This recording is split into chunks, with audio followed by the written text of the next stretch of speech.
Hi everyone, welcome back to Vital Healing. I'm Dr. Candida Schwartz. I'm a naturopathic doctor as well as an intuitive healer. So today we are going to talk about ticks. I'm going to give you some naturopathic ideas, tips, tricks, some alternatives, natural alternatives, chemical-free alternatives to how to prevent the ticks from getting on your body, as well as what to do if you suspect that you've been exposed. Some of these things you've probably already heard. Some of them I don't think you have. So stay till the end and check it all out, and be sure to comment, like, subscribe, and share this with all of your outdoor loving people that are kind of afraid. Like, spring comes and they're kind of afraid to go outside, and in these high tick populated areas, specifically the Northeast is where I'm at. It's a beautiful day. I'm ready to go for a hike, and I'm just getting myself ready, and thought, well, I'm just gonna do a video about this because it's really pertinent for right now. So, of course, in this time while you're getting your yard together, you're going to want to start mowing the lawn, cutting down the brush, getting the yard trimmed as much as you possibly can. I mean, it's a beautiful day. Every night I see the deer come into my yard, and I welcome them with open arms. They make me so happy to see them. I love the squirrels. I love the chipmunks. Here in, I live in the forest, so I mean, I know that there are mice around. Ticks are everywhere. It's a warm day. They're out there. So, of course, you want to wear light white clothing. You want to cover yourself as much as you possibly can because it's an extra barrier. The light and the white is for obvious reasons, where if they're crawling on you, it's easier to see. The next thing that I wanted to talk about is just a very simple spray when I'm just out and about. I'm not like running around in the woods. This is just a really basic essential oil spray. It's a really great alternative to some of the more toxic products that are out there that maybe work, but a lot of people either get rashes to them, like permethrin, and certainly DEET, but also, they're not really great for us to be exposed to, and some of us are really sensitive to that. So the really simple, I'm going to give you two different compound solution. Of course, I'm going to put everything in the description. The recipe will be in the description. But it's a cup of water. It's a half cup of carrier oil, like a MCT oil or a jojoba oil or almond oil, 8 drops of geranium, 5 drops of cedar, 3 drops of lemongrass, and 3 drops of lavender. You just keep that in your spray, and you just spray it all over your body, and just keep an eye out, right? That's the first thing. That's the first spray. Now, if you're going in on a big hike, I would do a half a cup of the oil and a half a cup of the water. And then I would do 4 drops of terrashield by doTERRA, because it has a lot of oils in one. So then you don't have to buy 10 different oils, 10 drops of eucalyptus and 10 drops of lemongrass. These are oils that are just natural repellents. The ticks don't like them, and hopefully they'll stay away from you, right? So you just want to spray yourself every couple of hours. And I also really like the lip brush trick, where you just every couple of hours when you're outside, especially if you're in a populated area, just give yourself a quick rub.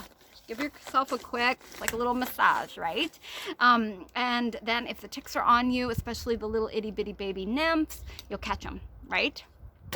So I also have a yard spray that solution that I've read about. I actually haven't tried it, so if you're up for that, I'll also put that recipe down below. And then also just locally here in Maine, we have nervous ticks, which is a really nice natural alternative to treat your yard. And then we also have greener pastures here in Midcoast Maine. So those are two really great options. So now you see a tick and you're like, I don't know. Is it a wood tick? Is it a deer tick? Does it have, I don't know. I see it. I'm nervous. So you have your little tick cup, and I'll put a little link below. Mine's actually in my husband's car, so can't show it to you, and put it in a plastic bag, and you can send it off. I like to send it off to the University of Maine. They have affordable rates where they can test it for you and let you know if this tick carried anything that you should be concerned about, right? So again, I'll put that information below. But how do you take care of yourself? The best thing to do is to get a homeopathic. It's called Ledum. I would do like a 15 or a 30C, and you want to put 5 drops of this homeopathic. They're little pills. It's homeopathy. Again, I'll put this below, and I'll also write it here. It'll be popping up here at some point. And what you want to do is you want to put it under your tongue away from food or drink for about 10 to 15 minutes, 3 times a day. And this is a really great, it's hard to explain homeopathy, especially on a quick video, but this particular one is really good to push things out of you. That's the best way that I can describe it. If you want to do a little bit of research, it's just a really great, it's just your go-to. I've been exposed to a tick. It's your go-to homeopathic to start taking. If you start seeing a hot red rash, you might want to consider Staphysagria. Again, a 15 or a 30C. Of course, if you want a higher dose, if it's just not enough, you can call a local homeopath or a naturopath, and they'll be able to steer you in a better direction with homeopathy. Either get you a different remedy or a higher dose of one of those. But this is just something to have around. Have Ledum in the house. Some people, when they just know that they're outdoors, like people that work like gardeners and stuff, they just take a dose of Ledum every time they just know they're going to be exposed. They take it first thing in the morning just as a preventative measure. I've heard of a lot of people doing that with really good success. So that's an option. Of course, for a few days, watch out for fever, any kind of rash. Sometimes it's just, it's a simple rash, it's a bite. Sometimes you get that classic bullseye rash, then it's really obvious, right? But it's not always so obvious. Check out for fever, malaise, like fatigue, yeah. So those are the biggest things, aches, pains, those sorts of things.